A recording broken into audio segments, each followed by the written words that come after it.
Welcome to the Bank Marketing Show, the podcast that engages and informs you for success in today's marketplace. It's the show that will make you a better marketer with trends, tactics, and inspiration from experts and industry leaders. If you're wanting to impact your personal success and position your bank as the best choice in your market, you're in the right place. Now let's dive into today's show with your hosts, Chris and Dan. Hey, everybody. Welcome to a new episode of the Bank Marketing Show. It's good to be back after kind of a couple weeks off from the show here. We did some good replays, but excited to get back into the fall, start to get into the fall season here with some new content and help everybody wrap up the year strong and go from there. Welcome, Chris. Good to see you. Hey, Dan. Good to see you. Absolutely. Yeah, this is going to be a great next several months ahead for us, I think, too, just to kind of preview for everybody. So we've got a really, I think, specific topic, juicy episode for today. Then we've got some couple of great guests lined up for some of the next several episodes. And then you and I are putting together a series segment, too, that is really going to be, I think, content-wise, probably one of our most value-driven things we've done in 3 years of the show. So all of that's kind of coming here over the next several weeks, couple months. So really looking forward to where things are going here, Dan. Yeah. Great. Yeah, it's exciting. And this one today is a great boots on the ground one about email. Yeah. We were just talking, I think a couple conferences I was at earlier in the year, just heard a lot of banks talking about, well, how do we get into email? What should we be doing? And, we sit in marketing agencies, right? And so it's easy to take for granted that like a lot of banks do email, but it's, you get out in the world a little bit and hear that not everybody does. And it's such a simple thing, right? I don't want to oversimplify it, right? It's still work. It's still a project, but there's a few kind of pretty easy, direct things you can do on email that, all banks should be doing. And if nothing else, we wanted to have this episode here to help you start thinking about it. And if it's too much to chew off for, the rest of 2024, as your mind starts to shift towards 2025 strategy, it's a good thing to include if you're not doing much with email or know you need to be doing more. Yeah.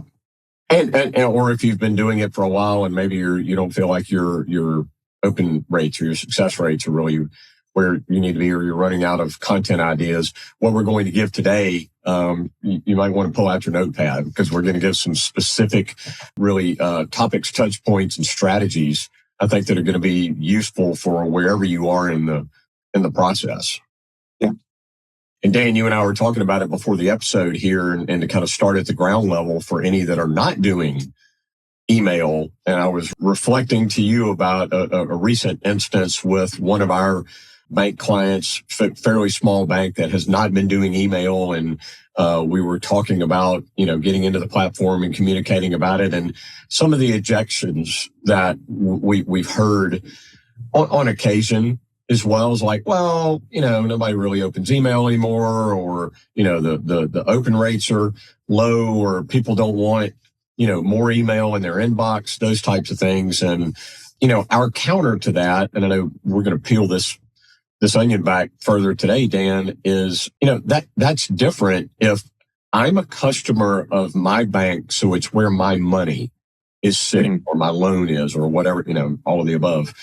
So it's going to capture my attention, something coming from my financial institution, first of all. And then if it's actually something that is useful, resourceful, interesting, maybe even makes me feel good or feel reassured, or kind of any of those multitude of things, then the likelihood that, now, am I going to open something and spend a ton of time reading content and doing all that? Not very likely.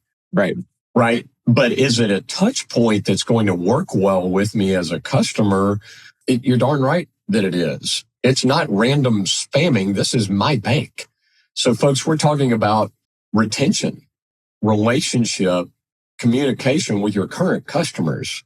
And if you're not doing that, or you're not doing it well, or could be improving it, then that's a lot of what we wanted to talk about today. Yeah, it's really Yeah, as customers are coming into the bank less, I mean, it's a way to keep a pulse in front of them and be building a relationship. It's really just extending the digital relationship. And email is tried and true. It's been around decades. Like, it's not a new technology.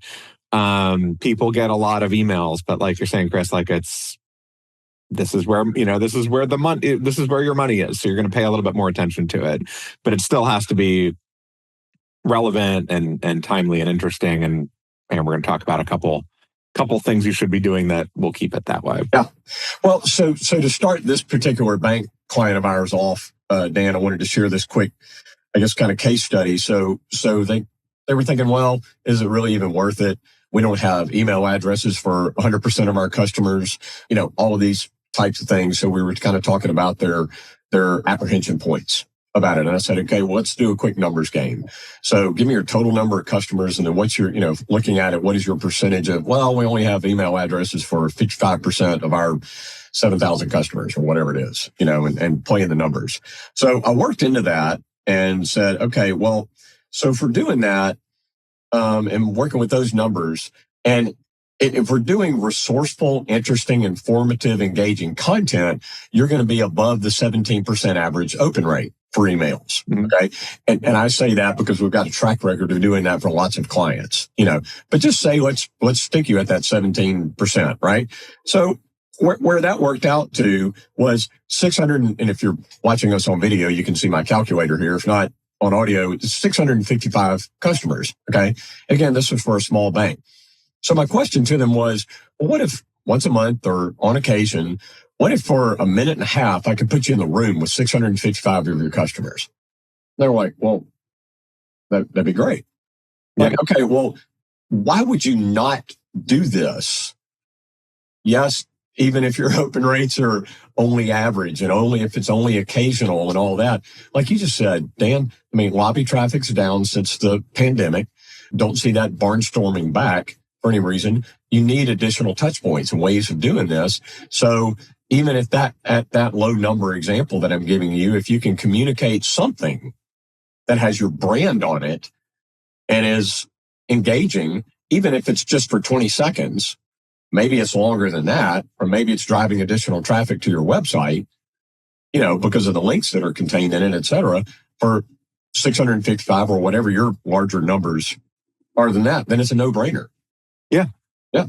Yeah. And we were talking about another client as well that's like moving some of they send out a paper newsletter every quarter and just moving it, right? They only have emails for half their customers too. But if we move the paper newsletter to email for those half the customers, like the newsletter costs get cut in half. Yep. And, that adds up. It might be $5,000-$10,000 a year just saving on postage and saving on printing costs. And you're never going to get to 100%. But should you save that money? Yeah, probably. Right? Like that'll pay for a lot of other things and make room for a lot of other things in the marketing budget. So lots of reasons. I think I do see that apprehension a lot about, well, we're going to have to do this effort to get emails from 100% of customers. No, like you're not going to get 80-year-old customers to sign up for email if they don't have it. So don't fight against that, run with it. But on the flip side, if you don't have any emails out, I bet if you're listening to this, like part of your marketing efforts are to reach younger customers. And if you're not doing any kind of email, any kind of digital outreach, you're not engaging them. Yeah. So you've got to kind of play both sides of the spectrum there. Yeah. And Dan, as we're about to dive into some specific topics and strategies here also, it's also probably important to mention segmentation. And the examples that you and I have just given, maybe those particular community banks are not necessarily segmenting their lists.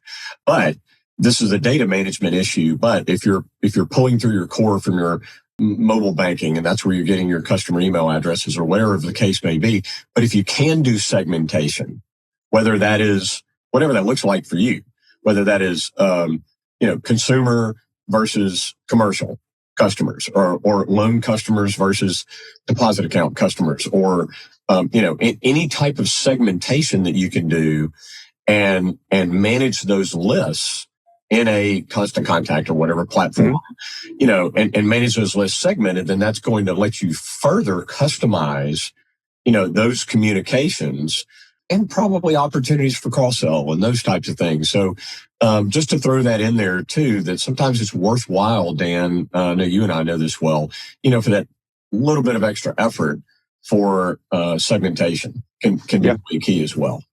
Yeah, but you don't have to start with that, right? That's right. Absolutely. Better to start with throw it to everybody than none of the above.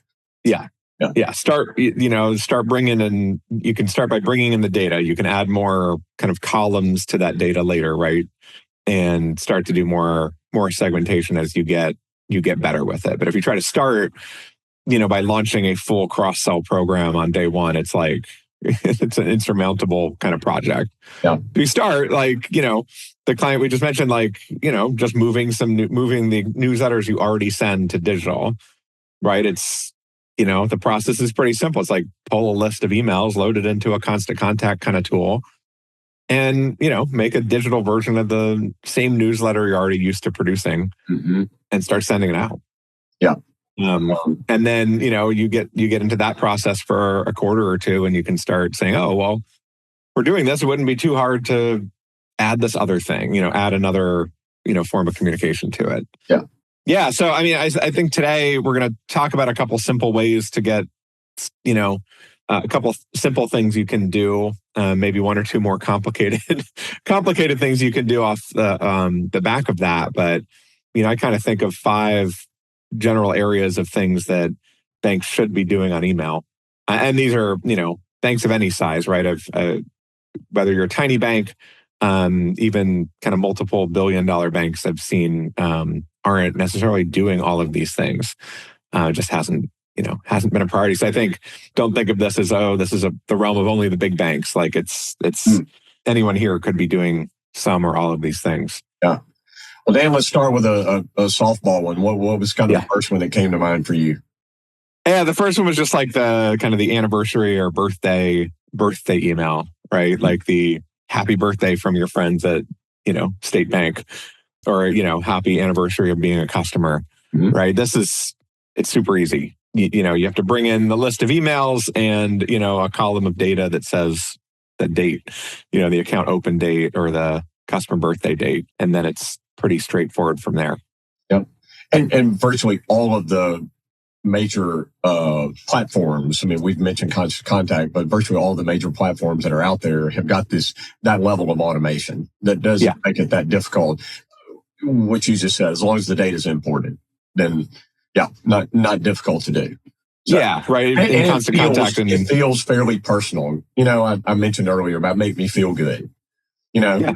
Even if it's just 1 second that crosses my brain that goes, oh, that's kind of cool. Yeah, you probably get these when it's your birthday, right? You get birthday emails from a lot of different places, right? It's not an earth-shattering thing. It's not an opportunity to like, oh my gosh, they're going to open up a new $1 million account with us because we sent them a birthday email. It's not that, but it's a simple little touch point. You're thinking of them. Customers know it's automated, but it's just a simple little thing, that just shows you care a little bit. Yeah. And who doesn't like to get more balloons and confetti on their That's birthday? Right. That's right. Yeah. Not a difficult one and a great automated one to start with there. There you go. Yeah. Yeah. And like you said, in a tool like Constant Contact, once the data's loaded in, it's really a couple clicks.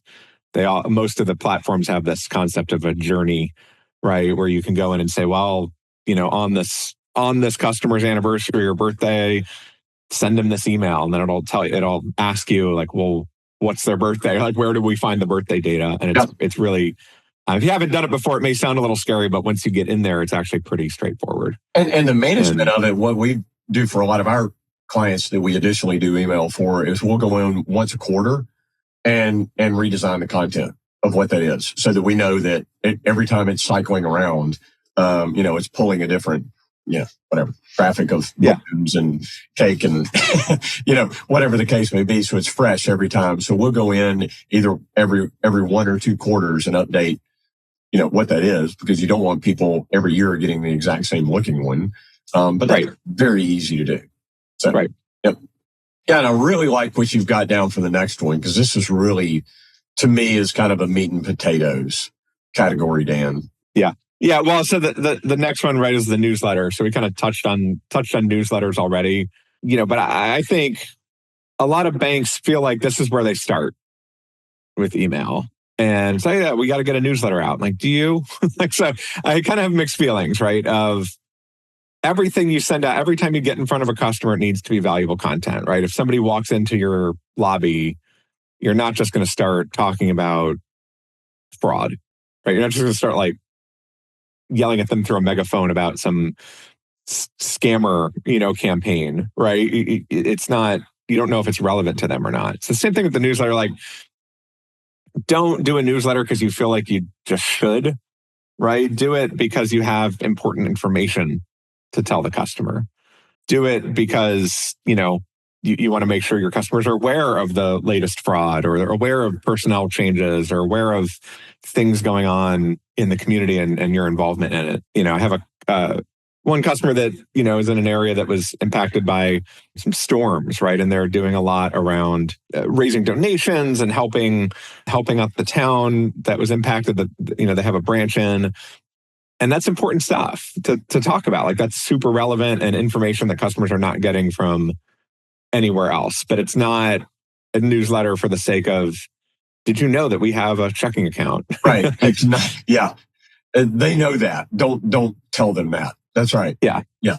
Right. Yeah. But how are you supporting the Red Cross? How are, our team is engaged in this, right? Things that are really relevant to the when, where, and why of your communities. Yeah. Yeah. Yeah. The core to who you are and what you do every day. Because every bank listening, is doing really important activities, and the newsletter is a good place to talk about those things. Yeah. And yeah, there might be a little space for a little banner ad in the newsletter that advertises something, sure, but like that should be like 10% of the content, not 90. Yeah. And I think realize too, like, most customers skim these things. Mm-hmm. Right. It's not, nobody's saying, oh, I've got my cup of coffee and I've got a half hour free to read the bank's newsletter. Nobody is doing that. Right. But if you take it for what it is and you say, well, people are going to skim and, make associations of, they're helping the Red Cross, they're helping this storm relief fund kind of thing, it goes to build that relationship. Or, maybe whoever, the recipient of it just had a family member that was hit by some kind of scam or fraud thing or something like that, that all of a sudden that part of the content in it is actually going to really capture their attention, or they may turn around and share it, or, whatever the case may be. So it's thinking from your customer's perspective, not just what we want to shout from our megaphone. It's right. what is addressing their pain points, and it's stuff that really relevant to the holiday times of year, or the, again, giving some thought to what really is educational, relevant, resourceful, and helpful. Don't make pitches, about your products, Yeah.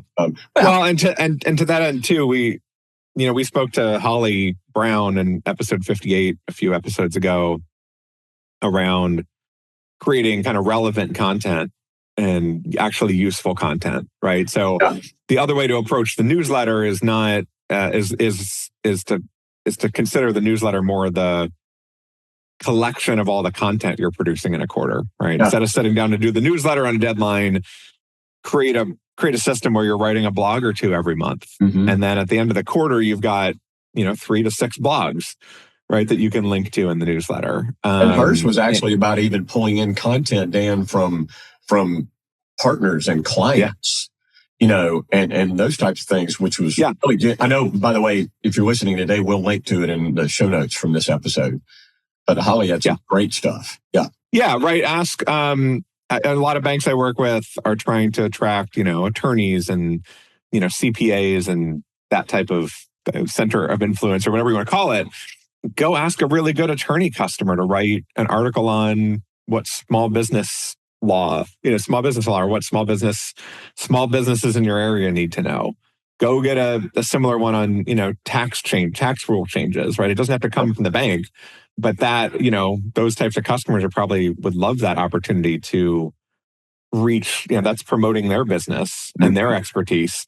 And it's also helpful to your customers. And best of all, like you as the bank marketer don't have to write it, and look for opportunities to do that. We have another client that does like highlights a small business customer every month and just we put it on the homepage of the site and on the social media feed. And this is like an extension of that, like actually get them to write something useful. And you're creating new, useful, very local, very specific content. And it also gives the vibe and awareness to folks that are seeing that you're other focused.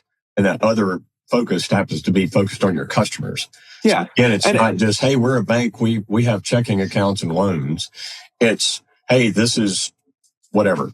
XY and company. It doesn't have to be business or financial related either, right? You could submit, you could collect people's favorite recipes and highlight one or two a month, one or two in the newsletter. You could go to the coffee shop and ask them like, what should people know about choosing a coffee bean? Like it doesn't have to be related to financial institutions in the sense of like, you don't have to talk about interest rates and types of financial products. An article on coffee beans, if it's written by the local coffee shop, is related to the community, related to your mission. And that's interesting, right? And you're giving them a platform and you're, helping to promote and create a community. Yeah. And, for those that a few of your either high loyalty or folks that you might catch at the right time and do actually spend a little time on it as well, Dan, man, I loved how one of our clients, the CEO's father, had a really, really amazing like World War II story. So the one that went out closest to Memorial Day, we actually included this little, snippet, brief, thing, but it was actually the CEO talking about his father's story of flying in a B-57, this and that, and it's just, it was a very patriotic, little pitch to it. It was like, that was really cool. And it was amazing the comments that our bank client told us that they got, from just that. We were like, wow, really? That's kind of cool. People want stories to do at Memorial Day time that really was very patriotic and got a lot more attention even than we thought that it would. Yeah. It didn't take a massive amount of thought. No, and it just goes much deeper and makes much more connection than just a post that's like, we honor our veterans on this Memorial Day, right? Which is something you do, right? You honor, right? But like every bank says that same thing. And if you can actually just have a little personal story, even if it's one paragraph long, it deepens connections and trust and loyalty and all that. So really, I mean, to tie it back to like the practicality piece of a newsletter, right? The actual like creating and sending of the newsletter is probably a familiar process, easy to do in a tool like Constant Contact, but it's not just, oh my gosh, it's 2 weeks before the end of the quarter, we have to sit down and crank out this newsletter. If you do it that way, you're not going to have time to think about these stories, right? So bigger than the newsletter, think about the content piece and what are all those interesting things you can be doing. Just do them throughout the year. Put that little Memorial Day story on Facebook on Memorial Day, but then in the next newsletter that comes out after that, include it, right? It's okay to repeat that stuff. Absolutely. So think about creating a content engine that can then be summarized into a newsletter. But along the way, you'll get all this great content for social media, lobby screens, all the other stuff. Along it, the newsletter is just kind of the culmination, the summary of all that stuff at the end. In fact, one client I work with, they weren't doing any email. And the way we got them started was just to say, hey, you are doing Facebook, right? You are doing a couple posts a week on Facebook, employee spotlights, little stories like that already. Let's literally not even do a newsletter, but at the end of the quarter, just say, here's what you missed on Facebook, right? Here's all the cool stuff. And then it served as like a cross promotion for their Facebook page to grow their followers. And it also was kind of it ended up being a newsletter. And it's, as we do more of them, it evolves, into that. So it's really it's like not creating more work, right? It's you have all this great content. It's another way to get it out. That's right. And we could go on all day, Dan. I know about the cross-platform value of that, and you've alluded to it on set, between web, social, email, those types of things. And sometimes it's duplicative content, but sometimes it's complementary and additional to, or, and in the content organization for these newsletters and a lot of what you're talking about, we typically, as a rule of thumb, never want more than 2 or 3 sentences and then a click here to read more, which then drives traffic to the website where they're going to go read the full blog about fraud prevention or whatever the case may be. So don't send those emails out that have, hundreds of words of content and those types of things. Use it as a linkage tool to go to where that content can be read in full, because you don't want to lose the attention of those that are browsing across it. And that may sound like stating the obvious, but it's really not. But it is what you've brought up a couple of case points about there, Dan, is cross-platform complementary across all of your marketing and your brand. And that's really, really key and important. Yeah, right. Think of yourself as like the content producer, and the newsletter and social and email just become different ways for that content to go out, but they're mutually exclusive from the content itself. Yeah. Well, Dan, we're going to drill down a little bit deeper here, and I like the next one that you had pointed us to here, which was about the onboarding and adoption journey. Yeah, I mean, this is an obvious one that a lot of banks are doing or know they should be doing, but it's one where there's a super simple way to do an onboarding email series, and then there's a super complicated way to do it. And I think it's another area where, we know, a lot of banks just get caught up in the complexity, but you don't need to, right? A lot of banks might not be doing an onboarding journey because it's like, we have to map the whole thing out, and it's too many decisions, and we don't have the data, but it can be super simple, right? So I think it always starts to me as the question of what does a customer really need to know in the first year that they're a customer? Mm-hmm. I think that's, if you look at the data, the chances of a customer remaining, becoming a 20-year customer are vastly greater after they reach that kind of 1-year mark than they are before, right? Especially if your bank does a lot of things like $300 to open up an account, those types of promotions. A lot of the customers you attract through those types of things they bring in deposits to meet short-term goals, but that customer base can be fickle. But if you use it as an opportunity to grow the relationship, you can make them a lot stickier over that time. So I'd start right before you worry about the logic of a journey, of a journey builder in a email tool, and all. Before you worry about all the data, think about what would you love for the customer to learn over the first year. Yeah. And when should they learn it, right? They open up an account, they bring money, maybe they open up an account with the $50, account opening minimum.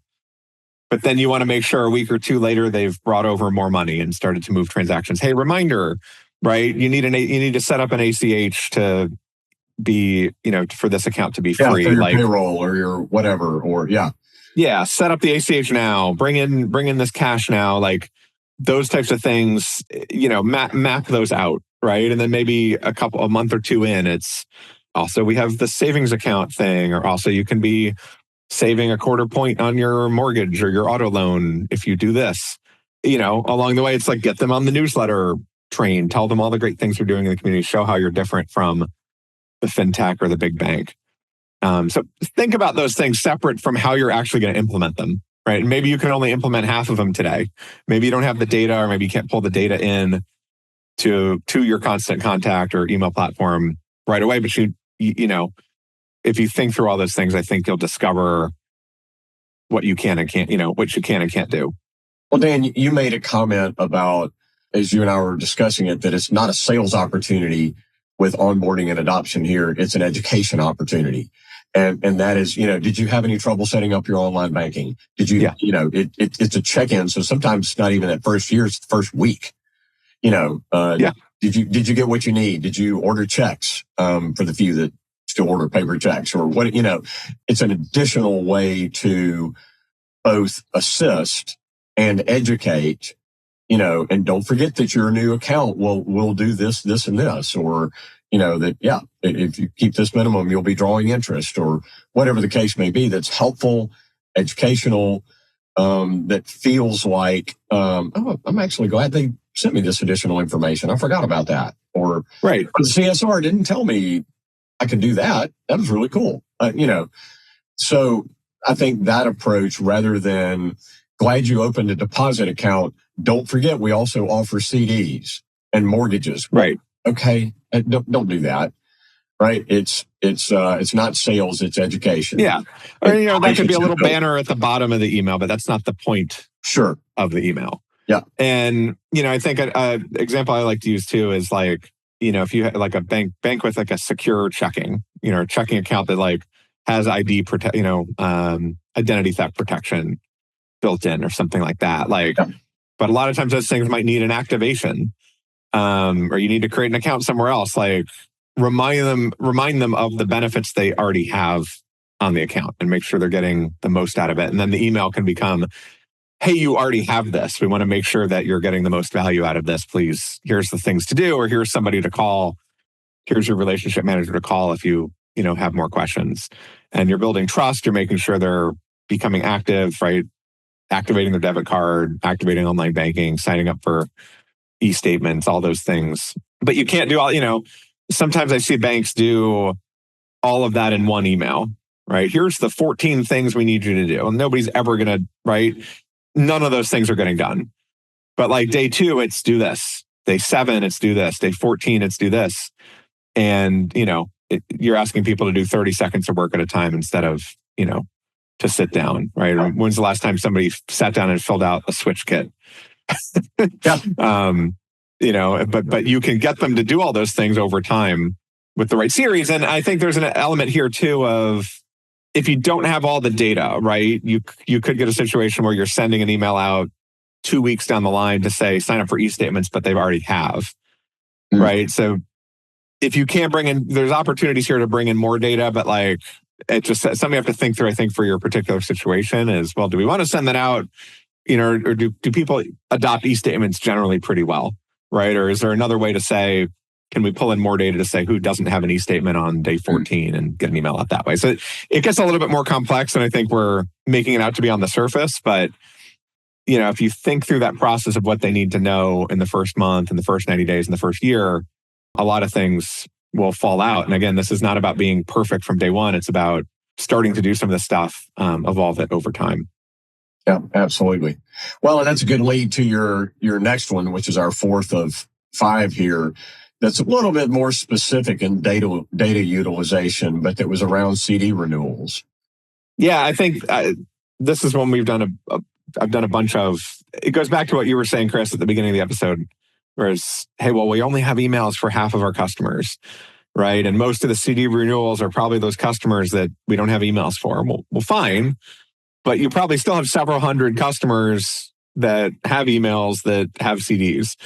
And if you can reduce the call volume that your relationship managers have to make, if you can reduce the direct mail volume, or even just add another touch point to the customers you do have emails for, right? Show them a good rate.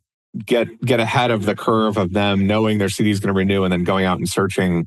We know a lot of CD customers are price shoppers.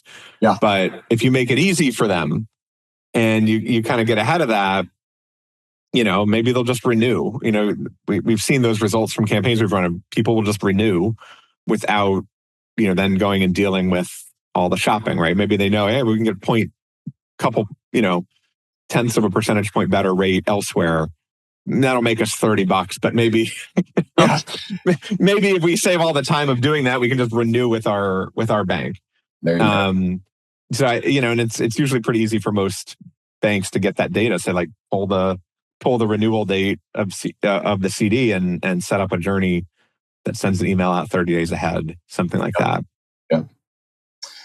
It makes a great deal of sense, and it really reinforces, again, it's another important touch point. Those customers are going to know that it's automated, but that's okay, because it's like, at least I'm getting this information. I have this information. I love the example that you just used. It's like, it's not worth me pulling this money and going over here for another, 0.06 better. It's just not. And so I love that. But we did a campaign. I did a campaign recently where, this was for CD opens, right? Not renewals, but it was an email-based campaign where we sent 3 emails over a few weeks, and looking at the data, it was 94% of the CDs that opened from that email series were opened in branch. Right. So it was just wild. You would have thought it would all be online. Right. So if you're a bank if you can't do online CD renewals or opens, I don't think it matters as much as you think it might. Right. The email is just a reminder. And then, but you might say, well, nobody's going to open the CD over email. No, they're going to come in the branch. But the same respect, if you have a relationship manager making phone calls, how many people are actually answering and not just taking care of it right there? No, you're leaving voicemails, hoping for a call back, or leaving a voicemail and then somebody comes in the bank later. Email is just another touch point for that could just really reduce the overhead, and improve the performance of the renewal, improve your renewal rate. Yeah. Yeah. Well, Dan, this whole series of strategies and topics we've talked about today are key and important, and they're about relationship and being informative and resourceful and all of that. And we know what everybody's thinking. They're like, yeah, but I want to cross sell. And well, of course you do. Is email an opportunity for increasing share of wallet and cross selling? Well, of course it is. Absolutely it is. However, the reason we're leaving this for the tail end is because you said this before we got started, Dan, that it is about that outreach and relationship and resourcefulness first. And then, then you're warming them up into, even though you do just have a checking account, at some point, maybe you need a CD, and because that's included in there, and it's not in your face, and it's not the reason for the email, but it's included. And there are different ways to do that, segmentation, all kinds of stuff, right? Yeah, well, I think it's warming up the customer with the newsletters and the onboarding and stuff. It's also warming up, if you're not doing a lot of email today, it's also warming up you, warming up the marketing team to just make this part of the process. And then once you get into cross-sell, right, you don't want to get into it as send the same offer to everybody. You need to do some segmentation, because otherwise people are just going to stop paying attention to everything. Absolutely. But if you're doing CD renewals, if you're doing onboarding, if you're doing these other things we're talking about, you know how to kind of bring data into the email tool, and you start to understand the ins and outs of keeping the data fresh and, updating it as customers change. And cross-sell is just an extension of that, right? You don't have to start with 50 cross-sell campaigns. You can start with 1 or 2. Yep. You say, well, we really just want to cross-sell CDs to people with high deposits. Recent example I was working on was a money market account of well, we really want to go after high income people. So let's look for our accounts with lots of, high deposits and say, hey, here's a special money market deal if you bring in new money. You can structure it that way. But, I think the point is you could start with that one campaign. You don't have to start with 50 different things, right? As you're bringing in data, and these opportunities come up, you can start that way. But you need to start with the segmentation. You need to think through, if your CEO says, push money markets, push CDs, or we really need deposits. Don't just sit down and in 10 minutes crank out the email. Think through, well, who do you want the deposits from? What type of products will those come from? What are the restrictions? Does it need to be new money? Go down that path and structure, create the campaign, design the campaign from there. And that segmentation and intentionality in it is key, because we've mentioned several times about open rates, but a great way to decrease your open rate is if Dan and Chris are mortgage customers of a certain bank and we keep getting emails that, get a mortgage with us because you're a customer, we're going, yeah, that's not, I'm not going to open the next few after that. So come on, but if we're mortgage customers and then, some information comes along and it's obvious that there's been some level of homework to segment me into yeah, we do have these other accounts, or here's a CD opportunity, then okay. I mean, yeah. I get that. We talk a lot on here about the more specific, the offer, the more specific the customer target, the more, interesting and engaged the customer is. There you go. And this is that example of, CD campaign I worked on, like the original subject line that the bank wanted to use was something along the lines of like, do you want to be earning a higher interest rate? Like, yeah. Everybody does. I probably brought up that example on this show before, but we ended up with a series of emails that was more like, hey, you could be earning more. You're leaving, a percentage point on the table, like those types of things, where it's really making the customer feel like they're missing out. And then that gets them to open it. When they get into the email, then you can talk about why are they specifically selected. Like high deposit customers can enjoy these special benefits, that type of thing. Really, really understand that. But it doesn't have to be, again, 75 different segments. It can just be one, and you pull in a specific customer list for it. And, just you can be sporadic. You can do it a couple times a year. But there's a lot of benefit to it. And I think the encapsulation of really what we've talked about today is if you're not doing email, there's not a huge barrier to entry, into this. It's not extremely expensive. It's not enormously time consuming as long as you're organized in your content, or get a partner, like us, to do that as part of your marketing segment or whatever the case may be. And that it is worthwhile. And you do need to be attentive to the fact that what benefits your customer is that with you as their financial institution, if you're helping to educate, resource them, make them feel better, all of those things, then it is absolutely worthwhile. And then further down that trail, there absolutely is ROI potential, for those additional touches, whether that's through tech or whether that's things that do remind them to come into the branch, and engage further. So yeah, regardless of where you are on the scale of either not doing it or we need a better process, or we're not getting the open rates that we think we should, or whatever the case may be, there's been good information and pointers here for you today. Yeah, absolutely. And I think if you haven't done any email, right, hopefully this made it a little easier to think about how to start. And if you're doing some of these things, right, I think most banks fall in the category where we're doing some of these things. Maybe we gave you some good ideas for how to expand or where to go from where you are. There you go. Awesome. And we're, like we've mentioned in the last few episodes too, if you want to talk through this stuff, we'd be happy to hop on a short call or do an email exchange to talk about email. Drop us a line at contact@bankmarketingshow.com if you've got any questions. And we're happy to help out. Yeah. I mean, you and I have covered so many tips and best practices, just in the length of this episode, Dan. And man, you and I both have lots more. So yeah, I'll echo that. Reach out to us. We're happy to just share some additional ideas and best practices, or let you ask us, why isn't this part of what we're doing working well? Because at the end of the day, we want to benefit you guys as our listeners. Sure thing. Good deal, Dan. Well, thank you. Great episode. Looking forward to some of this great stuff we've got coming up in the near future as well.